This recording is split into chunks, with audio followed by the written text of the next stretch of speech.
નમસ્કાર દર્શક મિત્રો, હું છું એન્કર અર્પિતા પટેલ। દેશભરના તાજા અને સચોટ સમાચાર આપણી ભાષામાં જોવા માટે A1 અભિપ્રાય ન્યૂઝમાં આપનું હાર્દિક સ્વાગત છે।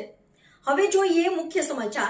હાલ શિક્ષણ ચર્ચાના મુદ્દા પર છે ત્યારે કચ્છના નખત્રાણાના દેશલપુર ગુથલી ગામની પ્રાથમિક શાળા જર્જરિત છે।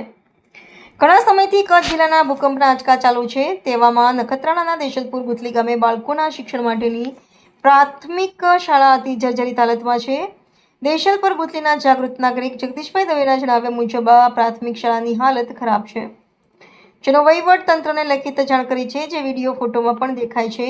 તો નખત્રાણા વહીવટી તંત્ર કોની રાહ જોઈ રહ્યા છે? કદાચ આ ખખડી ગયેલા શાળાના રૂમો કોઈ ભાગ માલિક ન કરે તે ધ્વસ્ત થયો, પોપડા કોઈ બાળકો પર પડ્યા તો જવાબદારી કોની રહેશે? રિપોર્ટર ભરત ઠાકોર, કચ્છ। મારું નામ દવે જગદીશ, ગામ દેશલપુર ગુથલી।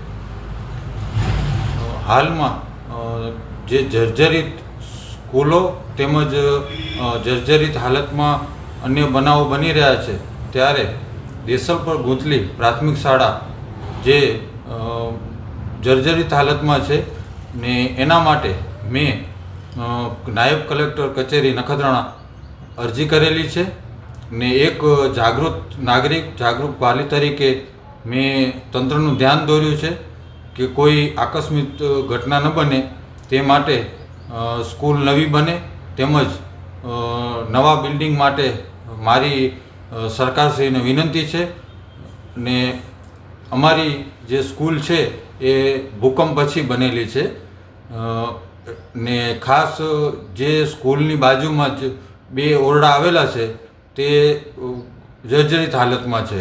સ્વાભાવિક છે કે ગેટ સ્કૂલનો બાજુમાં જ છે, જે જર્જરિત ઓરડા છે એની બાજુમાં, એટલે બાળકોની અવરજવર, શિક્ષકોની અવરજવર તેમજ વાલીઓની અવરજવર ત્યાંથી જ થતી હોય છે। તો જેમ બને એમ જલ્દી અમારી પ્રાથમિક શાળા દેશલપુર ગુથલી નવી બિલ્ડિંગ બને અને મંજૂર થાય એ માટે સરકારશ્રીને તેમજ તંત્રને મારી વિનંતી અને રજૂઆત છે।